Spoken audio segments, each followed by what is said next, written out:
കൃഷ്ണഗാഥ സീരിയലിൻ്റെ ലേറ്റസ്റ്റ് എപ്പിസോഡിൻ്റെ റിവ്യൂയിലേക്ക് എല്ലാവർക്കും സ്വാഗതം.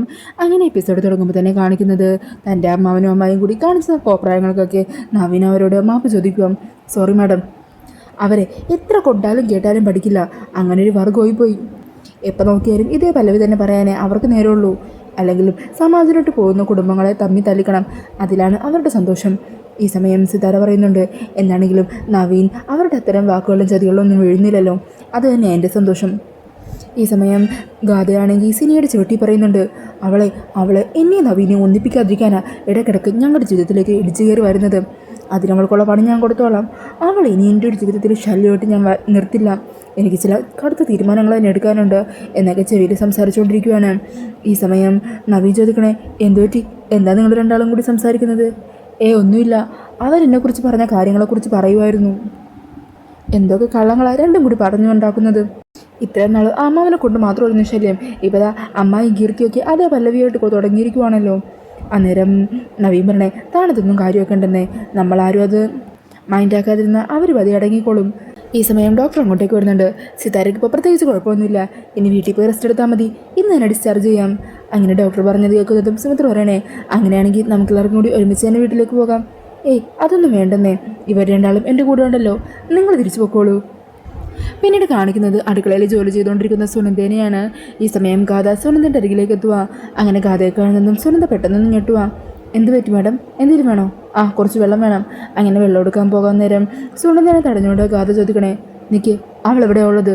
കൃഷ്ണ, അത് എനിക്കറിയില്ല മാഡം. സത്യം പറയണം, നിനക്കറിയാം അവൾ എവിടെയാ ഉള്ളതെന്ന്, മര്യാദക്ക് സത്യം പറഞ്ഞോ? അങ്ങനെ പറഞ്ഞ് അവിടെയുള്ളൊരു കത്തിയെടുത്ത് കഴുത്തി വെച്ച് സുനന്ദേനെ ഭീഷണിപ്പെടുത്തുവാണ്. അങ്ങനെ പേടിച്ച് സുനന്ദ പറയണേ, അത് പിന്നെ ചങ്ങാതിക്കടവില, ഉറപ്പാണോ? നീ എന്നെ പറ്റിക്കോലല്ലോ? അല്ല, സത്യവും ഞാൻ പറഞ്ഞത്. ശരി, തൽക്കാലം നിന്നെ ഞാൻ ഇവിടെ ഭീഷണിപ്പെടുത്തിയ കാര്യവും നീ എന്നോട് കൃഷ്ണ എവിടെയുള്ളോ എന്ന് പറഞ്ഞ കാര്യവും മമ്മിനോട് പറയണ്ട, മനസ്സിലായോ? അങ്ങനെ പറഞ്ഞ് സുനന്ദ ഒന്ന് വരട്ടിയിട്ട് ഗാഥ അവിടെ നിന്നും പുറപ്പെട്ടു പോകുവാണ്. ഈ സമയം പെട്ടെന്ന് തന്നെ സുനന്ദ ഫോണെടുത്ത് കൃഷ്ണയെ വിളിച്ച് ഈ വിവരമൊക്കെ അറിയിക്കുന്നുണ്ട്. മോളെ, ഗാഥ എന്നെ ഭീഷണിപ്പെടുത്തി, മോൾ എവിടെയുള്ളതെന്ന് ചോദിച്ചു. എനിക്കാണെങ്കിൽ അത് പറയേണ്ടി വന്നു. അവളെന്നെ കത്തി കാണിച്ച് ഭീഷണിപ്പെടുത്തി. അവൾ എത്രയും പെട്ടെന്ന് അവിടെ എത്താൻ സാധ്യതയുണ്ട്.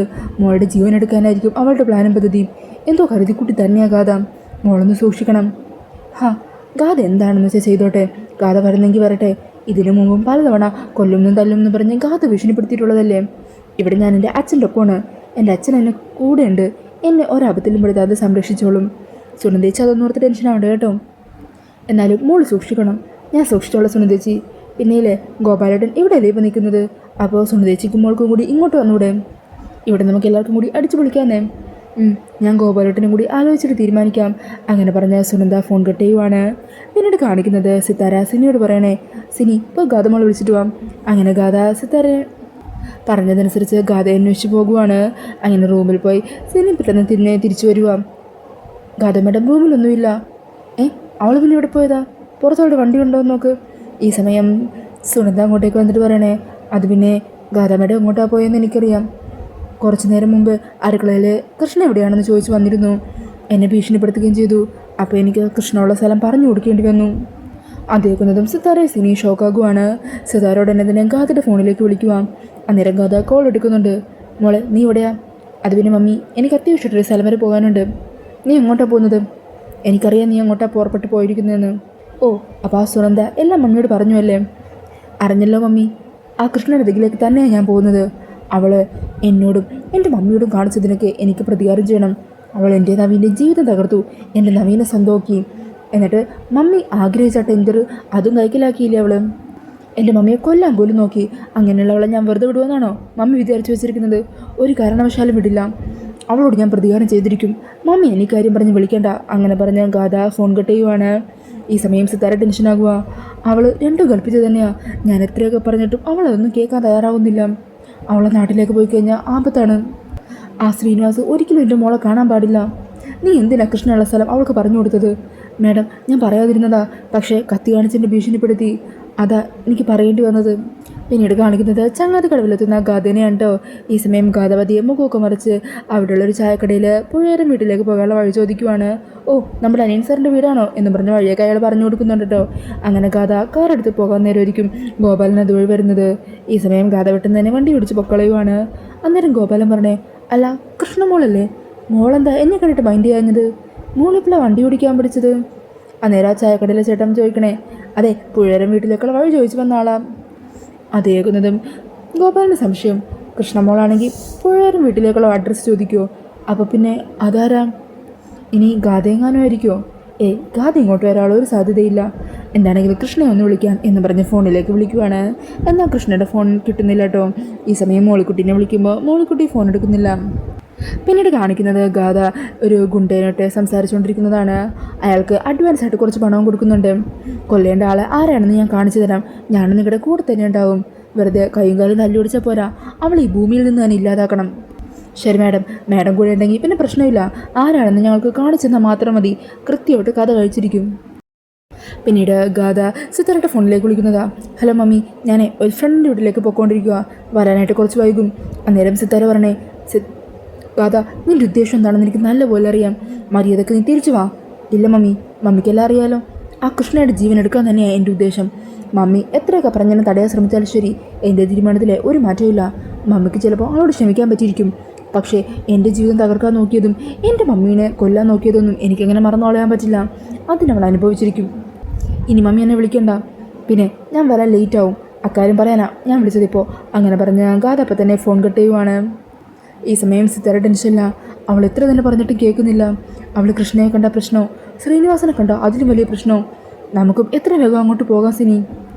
അങ്ങനെ പറഞ്ഞാൽ ടെൻഷനിലിരിക്കുവാണ് കേട്ടോ. പിന്നീട് കാണിക്കുന്നത് നവീൻ്റെ അരികിലേക്ക് ആ ഒരു പുതിയ പ്രോജക്റ്റിലെ പ്ലാനുമായിട്ട് മാണിക്കുഞ്ഞ് വരുന്നതാ. അതെ സാറേ, ഇതാ പ്ലാനൊക്കെ വരച്ച് തയ്യാറാക്കിയിട്ടുണ്ട്. ഇനി ആ കൃഷ്ണയോടും കൂടി ചോദിച്ച് ഐഡിയാസൊക്കെ ആ കുട്ടിയിൽ നിന്നും വാങ്ങിക്കഴിഞ്ഞാൽ നമുക്ക് നമ്മുടെ പുതിയ വർക്കിൻ്റെ കൺസ്ട്രക്ഷനും മറ്റു കാര്യങ്ങളൊക്കെ അവിടെ എത്രയും പെട്ടെന്ന് തുടങ്ങാം. അന്നേരം നവീൻ പറയണേ, അല്ല മാണിക്കുഞ്ഞെ, തനിക്ക് എന്തെങ്കിലും ഐഡിയാസോ മറ്റോ ഒക്കെ പറഞ്ഞു തരാനുണ്ടോ? എൻ്റെ പൊന്നു സാറേ, ഈ വക കാര്യങ്ങളിൽ ആ കൃഷ്ണയുടെ അത്രയും കഴിവൊന്നും എനിക്കില്ല. മാണിക്കുഞ്ഞെ, എന്താണെങ്കിലും താൻ പറഞ്ഞതുപോലെ നമുക്ക് കൃഷ്ണയെ ചെന്ന് കാണാം. ആ കുട്ടിയുടെ ഐഡിയാസ് നമ്മുടെ പ്രോജക്റ്റിന് വലിയ രീതിയിൽ തന്നെ ഗുണം ചെയ്യും. ആ സ്ഥലത്ത് നമ്മളൊരു പ്രൊജക്റ്റ് ചെയ്യാൻ പോകുമ്പോൾ അവിടുത്തെ രീതികളും അവിടുത്തെ വെള്ളം, അവിടുത്തെ പ്രകൃതി, അതിനെക്കുറിച്ചൊക്കെ നമ്മൾ കുറച്ചും കൂടി പഠിച്ചിരിക്കേണ്ടത് ആവശ്യമാണ്. അതുകൊണ്ട് എത്രയും പെട്ടെന്ന് തന്നെ ചങ്ങാതുകടവിലേക്ക് ചെല്ലണം. അങ്ങനെ ആകുമ്പോൾ കൃഷ്ണയെ നേരിട്ട് കണ്ട് ഇതിൻ്റെ ഡീറ്റെയിൽസും ഇതിൻ്റെ ബാക്കി കാര്യങ്ങളെക്കുറിച്ച് സംസാരിക്കുകയും ചെയ്യാം. ഞാൻ ആലോചിക്കുന്നതേ ഗാഥയെ കൂടെ കൂട്ടിയാലോ എന്ന് ആലോചിക്കുന്നത്. ഗാഥയും കൃഷ്ണയും ഒന്ന് പരിചയപ്പെടുന്നതും നല്ലതാണല്ലോ. ഗാഥ നന്നായിട്ട് പ്ലാൻ വരക്കും. കൃഷ്ണയാണെങ്കിൽ അവളുടെ ഐഡിയാസ് പറയുമ്പോൾ ഗാഥ അത് പ്ലാനിലൂടെ വരച്ചു കഴിഞ്ഞാൽ അത് നമുക്ക് കുറച്ചും കൂടി എളുപ്പമില്ലേ. അന്നേരം മാണിക്കുഞ്ഞ് പറയണേ, ഗാഥ മാഡത്തെയും കൃഷ്ണയും തമ്മിൽ പരിചയപ്പെടുത്തുന്നതിൽ പ്രത്യേകിച്ചൊരു കുഴപ്പമില്ല. പക്ഷേ ഭാര്യമാരെ മറ്റൊരു പെണ്ണുമായിട്ട് പരിചയപ്പെടുത്തിയാൽ അത് ചിലപ്പോൾ ദാമ്പത്യ ജീവിതത്തിൽ പ്രശ്നങ്ങളുണ്ടാക്കും. ഓ പിന്നെ താൻ എന്തൊക്കെയാണ് മാണിക്കുഞ്ഞ് പറയുന്നത്? താൻ ഏത് നൂറ്റാണ്ടിലാണ് ജീവിക്കുന്നത്? അങ്ങനെയാണെങ്കിൽ ഒരു ഭാര്യമാരെയും മറ്റാരെയും പരിചയപ്പെടുത്തി കൊടുക്കുന്നില്ലല്ലോ ഭർത്താക്കന്മാർ. അയ്യോ എൻ്റെ സാറേ, അങ്ങനെയല്ല ഞാൻ പറഞ്ഞത്. ഞാൻ പൊതുവായിട്ടുള്ളൊരു കാര്യം പറഞ്ഞതേ ഉള്ളൂ. എന്താണെങ്കിലും സാറേ, നിങ്ങളെല്ലാവരും കൂടി അങ്ങോട്ടേക്ക് പോകുമ്പോൾ എനിക്ക് കൂടി അങ്ങോട്ട് വരണമെന്ന് ആഗ്രഹമുണ്ട്. പക്ഷേ കോർപ്പറേഷൻ്റെ വർക്കിൽ പെട്ടുപോയത് കാരണം വരാനും പറ്റില്ലല്ലോ. അന്നേരം നവീൻ പറയണേ, താനും കൂടി ഉണ്ടായിരുന്നെങ്കിൽ കുറച്ചും കൂടി നന്നായനെ. അപ്പോൾ ആ മോളിക്കുട്ടിയുമായിട്ട് താൻ വഴക്കിടുന്നത് ഞങ്ങൾക്കെല്ലാവർക്കും ലൈവായി കണ്ട് ആസ്വദിക്കായിരുന്നല്ലോ. അയ്യോ സാറേ, അങ്ങനെ ഒരു മരണം അവിടെ ഉണ്ടായിരുന്നല്ലേ. അവളുള്ളപ്പോൾ ഞാൻ അങ്ങോട്ട് വരാതിരിക്കുന്നത് തന്നെയാണ് നല്ലത്. എന്താണെങ്കിലും നിങ്ങൾ പോയിട്ട് വാ. പിന്നെ അവിടെ ചെല്ലുമ്പോഴേ ആ മോളിക്കുട്ടിയോട് എൻ്റെ ഒരു അന്വേഷണം പറഞ്ഞേക്ക്. അതെന്തിനാടോ മാണിക്കുഞ്ഞെ? തനിക്ക് അതിനവളെ കണ്ണെടുത്താൽ കണ്ടുവിടല്ലോ. എനിക്ക് അവളെ കണ്ടുവിടാ. ഇനി വരാതിരിക്കുന്നത് അവളെ പേടിച്ചിട്ടാണെന്ന് അവൾ വിചാരിച്ചാലോ? അങ്ങനെ അവൾ വിചാരിക്കണ്ട. അങ്ങനെ പറഞ്ഞ് മാണിക്കുഞ്ഞ് അവിടെ നിന്നും പോകുവാണ്. പിന്നീട് കാണിക്കുന്നത് നവീൻ്റെ റൂമിൽ മണിയർ ഒരുക്കിയിരിക്കുന്നതാണ് കേട്ടോ. അങ്ങനെ നവീനും കൃഷ്ണയും ആ മണിയറിൽ ഇരിക്കുവാണ്. അവർ പരസ്പരം പ്രണയത്തോടെ പരസ്പരം മുഖാമുഖം നോക്കുകയും അവർ ഒരുമിച്ച് ആദ്യരാത്രി ആഘോഷിക്കുകയും ചെയ്യുന്ന ഒരു സീനൊക്കെ ഉണ്ടോ. പിന്നീട് കാണിക്കുന്നത് കൃഷ്ണയുടെ കവിളിൽ നവീൻ ഉമ്മ വെക്കുന്നതും പിന്നീട് കൃഷ്ണയെ മുറുകെ ചേർത്ത് പിടിച്ച് അവരൊന്നാവുന്ന ഒരു സീനൊക്കെയാണ് പിന്നീട് കാണിക്കുന്നത്. അപ്പോൾ അതൊക്കെ കാണിച്ചുകൊണ്ടാണ് കേട്ടോ എപ്പിസോഡ് തീരുന്നത്. മിക്കവാറും ഇത് കൃഷ്ണയുടെയോ ഗാഥയുടെയോ ആരുടെയെങ്കിലും സ്വപ്നമാകാനാണ് സാധ്യത. പിന്നീട് പ്രമോയിൽ കൃഷ്ണനെ കൊല്ലാനായിട്ട് ഏർപ്പാടാക്കിയ ആളുകൾക്ക് കൃഷ്ണയെ കാണിച്ചു കൊടുത്ത് അവളുടെ മരണം നേരിക്കണ്ട് ആസ്വദിക്കാനായിട്ട് ഒരുങ്ങി നിൽക്കുന്ന ഗാഥേനെയും പ്രമോയിൽ കാണിക്കുന്നുണ്ട്. അപ്പോൾ ഈ ഒരു റിവ്യൂ ഇഷ്ടമായിട്ടുണ്ടെങ്കിൽ മറക്കാതെ വീഡിയോ ഒന്ന് ലൈക്ക് ചെയ്യണേ. ഇതുപോലുള്ള കൂടുതൽ റിവ്യൂസിനായിട്ട് ഈ ചാനലൊന്ന് സബ്സ്ക്രൈബ് ചെയ്തും കൂടി സപ്പോർട്ട് ചെയ്യണേ. താങ്ക്